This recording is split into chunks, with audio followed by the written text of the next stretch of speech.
Welcome to The Word Revealed with David Palmer and Scott Burns, where we talk about everything Bible from Genesis to Revelation. Let's join the conversation. Welcome back to The Word Revealed. I'm David Palmer with my good friend Scott Burns, fellow lover of Christ and His Word. We're in the middle of a shipwreck, but before we get there, how are you doing, brother? David, I'm blessed, and I'm seeking to be a blessing to others. I love it. I love it. So we left off last time in the middle of a serious shipwreck, and there's a very short article written by Raymond Brown, who's a Catholic scholar. He got famous works on the birth of the Messiah, the death of the Messiah, but in his book on the New Testament, he has a short section that's just an essay called In Appreciation of Paul. The heart of this essay is appreciating just how difficult travel was in the ancient world, and that it could be life-threatening, that it was a serious undertaking, and we're in the midst of a moment of serious danger. You know, in his writings in 2 Corinthians, he lists the dangers of his travel. And he lists among that, in that letter, that he spent a day and night just in the open sea.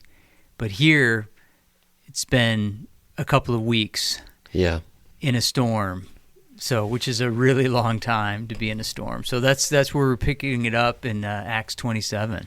Yeah, we're about halfway through the chapter, I guess. We're in verse 27. They've been adrift for 14 nights. We'd had earlier that it was completely pitch black dark on those evenings, so had to be scary. Very scary. And adrift is maybe a safe word, but remember, they're being just driven through the sea and not being able to see. And so they're being kind of dragged against their will, so to speak, across the Adriatic Sea. And the Adriatic Sea, when we think of it today, it's the body of water next to Italy.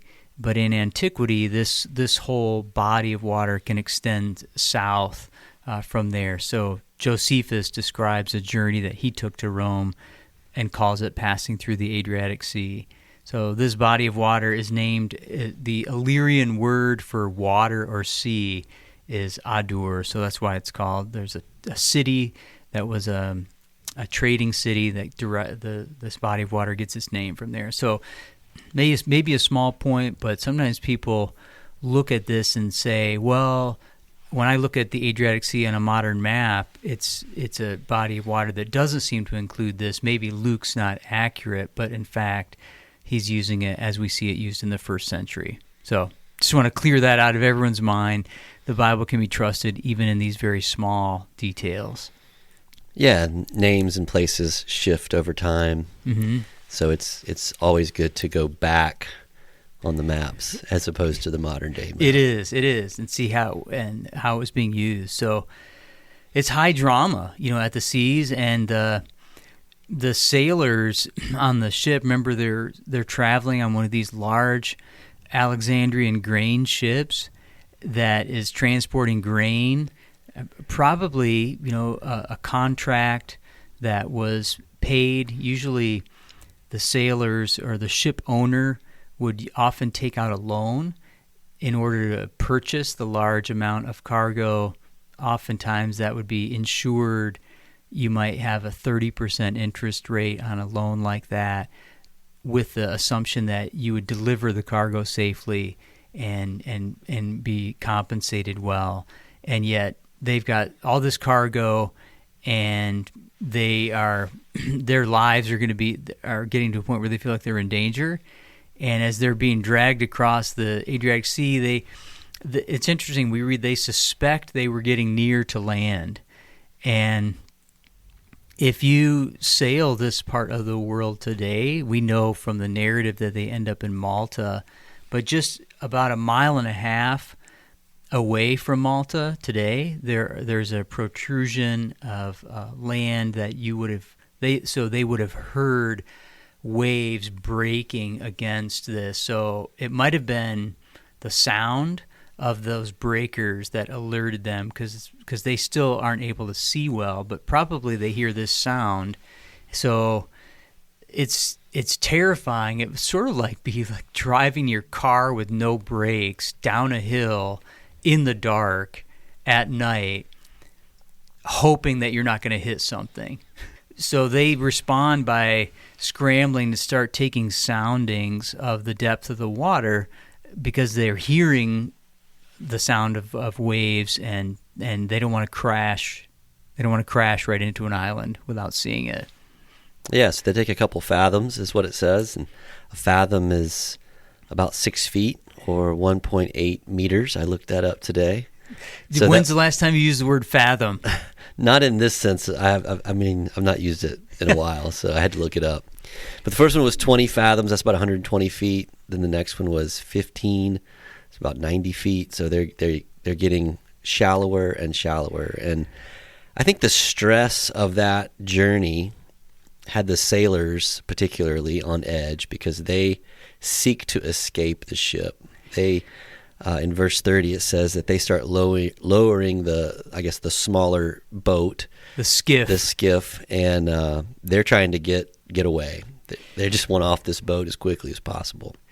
Yeah, so some of them, they as they're shoaling, is what it's called, as the depth of the water gets lower, they're archaeologists. This is a cool facet of archaeology, actually, and is the underwater archaeology. So it's one of my favorite sessions to go to at the ASOR archaeology meeting, is the people who are excavating ancient shipwrecks, and you've got to put on all the scuba gear and take soundings and find cities, ancient shipwrecks.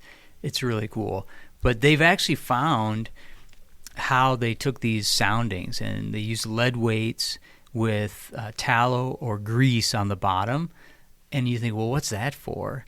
It's that's down there to capture a little bit of the sea floor, so that when you pull it up, you're like, yeah, there's really it's an accurate measurement, but we're really reaching the sea floor. So it's like an underwater sticky pad, kind of. Yeah, it is. And you drop that down, and they're moving 120 feet, like you said, to 90 feet. So they know they're getting closer to the shore, and they're fearful they're going to just smash against the rocks.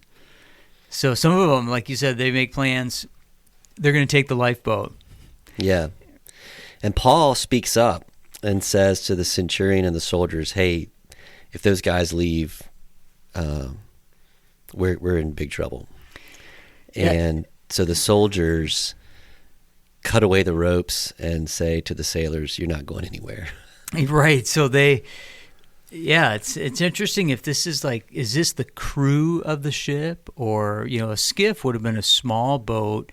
So it might have been just those commanding the vessel thinking we're doomed. And the soldier, the centurion, says it's really it's interesting as a reader. It's like those who were commanding the vessel are abandoning it. And Paul, the prisoner, in a certain sense, is almost functioning like the commander of the vessel here, because the centurion, listens to him. Yeah. So, and the guy, which is a new development. It is a new development. It is a new development, and yet you can see the centurion's trust in what Paul is saying. Like, Paul's trustworthiness is growing through the narrative. Yeah. So they ride it out, and in the morning, Paul urges them to eat, and apparently they have not eaten in quite some time. 14 days tossed at sea. They haven't eaten, either, panicked, could be seasick, and yet it's really interesting. So what do you hear? I'm putting you on the spot. You like to do that. I do like to do that. I like to see, and you do well with that. So that's why I keep doing it. Okay. But when we read this in verse 35, it says, he took bread, gave thanks, broke it. Like, does that sequence of verbs? Yeah, I mean, what does that sequence of verbs do for you? It has echoes of like the Lord's Supper, the Thanksgiving meal. I'm not convinced this is full on communion right here, but it's definitely got the sound of a Thanksgiving meal.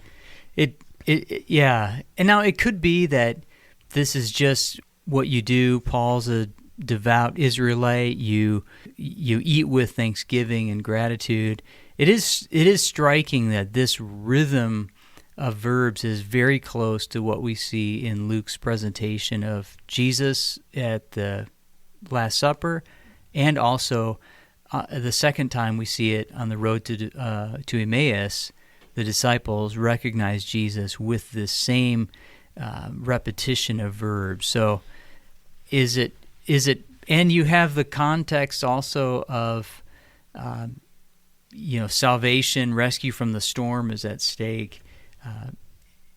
It's evocative either way. I don't think we have to make a full determination. I agree. It's impossible to know. I'm not convinced everybody on the ship is a believer, so I don't want to take it all the way to the. Fair enough. And yet at the same time, it's definitely evocative that Paul's there, the man of God, bearing the gospel, telling people what to do to be saved, and the next thing he's doing is breaking bread and giving thanks. Yeah, and so I mean, it's maybe it's appealing, isn't it, to think that he, in that moment of the shipwreck when people really felt like their lives were in danger, that raises the urgency in any listener. If you think, I may not survive this, and it can create an openness to the gospel in a hurry. So they partake, they eat together. Keep taking us through what happens. We get the note here that there were actually 276 on board, so it's a decent-sized ship. And it's striking that, I guess spoiler alert, but all of them are going to survive. Praise God. So 276 of them survive. This is quite the crowd that is now eating bread, and Paul is leading all of them in at least a godly way as they partake. So, and then they run ashore in verse 28 or 39. Sorry. And before they get stuck, verse 38 tells us something pretty important. I think that they jettisoned the cargo. Yeah. And the specific cargo, this is this large Alexandrian grain ship. This is the purpose of the transport. And these are large vessels. It's almost like picturing one of these Pacific transport ships with all the cargo boxes stacked on top, and you're like, this has a relatively small crew, large vessel, and yet the point of the journey is to transport this cargo, and that's also the economic livelihood of the journey itself. And so it shows you how serious the situation is that they dump the cargo, the very purpose of their travel, because they are trying to lighten the ship in the water and hoping to survive. So that must have, for the economically motivated listener to the podcast, verse 38 is a sad note, because it's just like the guy says, like, you really hope that's not the chair of your stewardship team at this point, because this voyage just became an economic catastrophe. Okay, duly noted. But everyone's still alive, right? And at that point, it's kind of it's a gut check, right? What do you care about? Yeah. So they see that they're getting, as the day breaks. They recognize probably the silhouette of a beach, and they cut loose the anchors, and they loosen the ropes they had lashed, because remember they had cabled the ship, and lashed it to try to hold it together, and lashed the rudder, and now they untie the rudder in order to, they're going to try to stick the landing and make it into this bay, and they hoist the main front sail, and they're going to make a push to try to land in this bay, but they don't make it. Yeah, they strike a reef, and the vessel runs aground. And so they're stuck there. The ship can't be moved. The back of the boat is just being pummeled by the sea, and it looks like this attempt to survive is not going to make it. They've lightened it. They've done everything they can, and now it looks like they're going to perish. And so the soldier decides, I'm going to kill the prisoners so that I'm not accused of dereliction of duty. And yet the centurion, who's got Paul in custody, says, I need to keep this guy alive. And so they tell people, those who can swim, go for it. And if you can't, grab on a chunk of this ship that's being disintegrated underneath us and try to float to the shore. Yeah, and so we move into chapter 28, and it says that they all were brought safely through. Amazing. So everybody survives, and then they're like, where are we? And they learn they're on the island of Malta. Yeah, Malta is it's an island about 18 miles by 8 miles. It's not a huge place. There are 1,300 islands in the Adriatic Sea, so there are a lot of things to run in, a lot of places to run into. And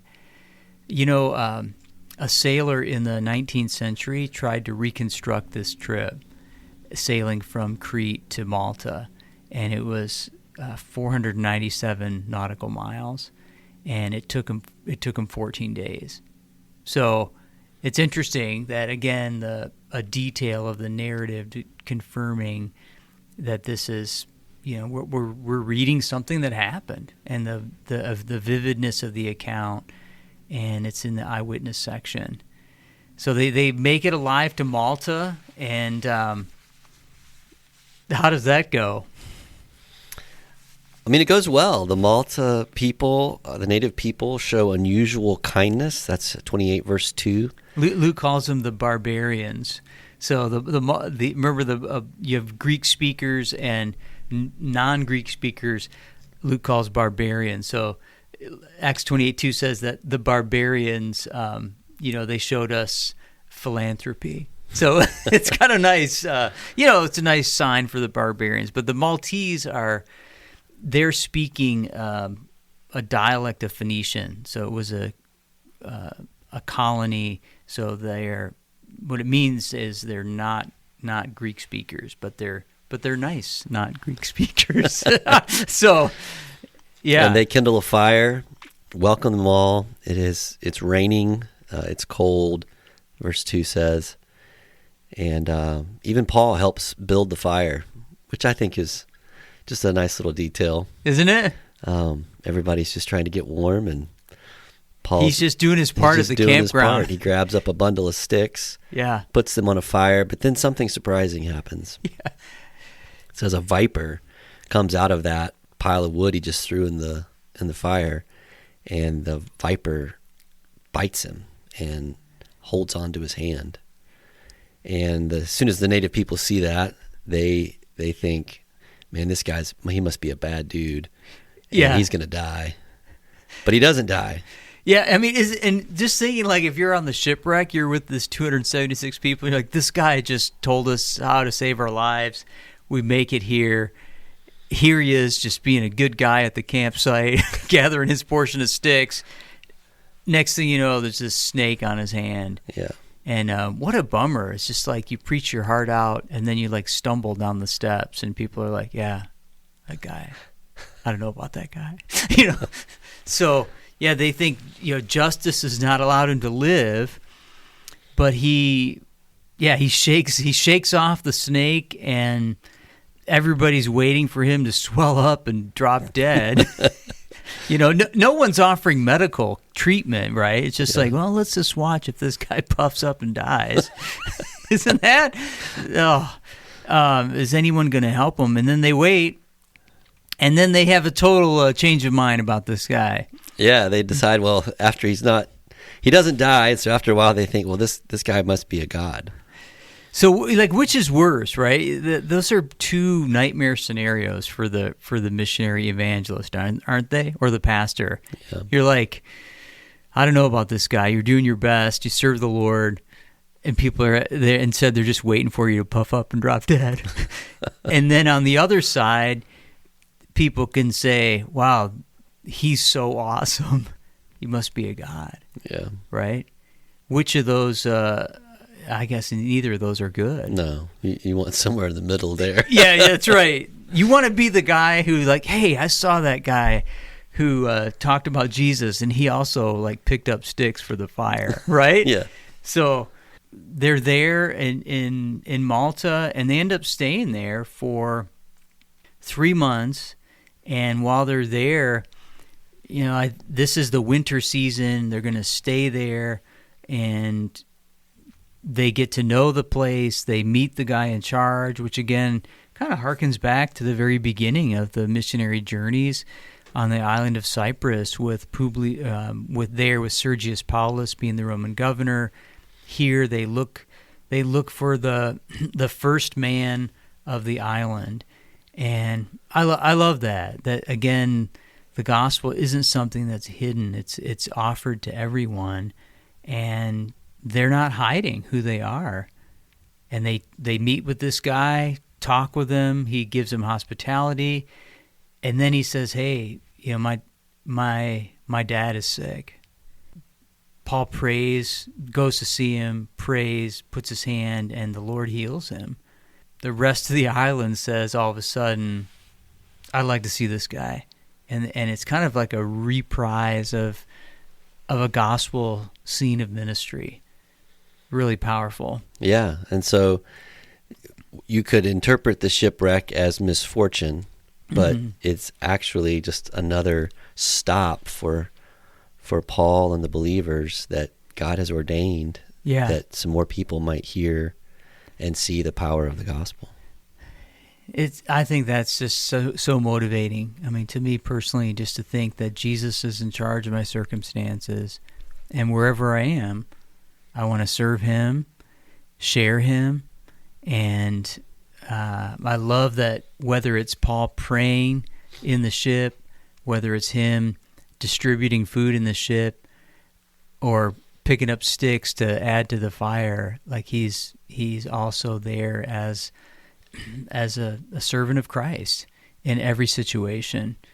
And I think that at the end of this scene, as we're building in Acts toward reaching Rome, Paul emerges as a person who's trustworthy, that we can not look to his external circumstances or his clothing or the fact that he's in chains or under arrest. In other ways, he's the most free man on the ship. So it's really powerful, and it's a gripping narrative, and praise God for saving not just Paul's life, but everybody around him. And it's a reminder to us, sometimes a trip we're on may not go exactly as planned, but God may have some other purposes in that, and sometimes a flat tire puts you in contact with someone that needed to hear something from you. So a flight delay, cancellation, just be alert to what God is doing around you. And that's a good lesson for us from this section of the journey. So, well, we should pause here, and we'll pick it up 3 months later after the winter season closes, and spring sailing season reopens, and the journey will take us to Rome in the next episode. So Thank you to everyone joining us again on The Word Revealed. I love talking about God's Word with you, Scott, and a joy to be with you. Joy to be with you as well. If you're enjoying The Word Revealed, I encourage you to give us a like and share it with people you think are also interested in learning and growing and discussing God's Word together. So God bless you all. Thank you for joining Dr. David Palmer, Senior Pastor at Kenwood Baptist Church in Cincinnati, and Scott Burns, Associate Pastor. Meet us here next time for another conversation on the Bible.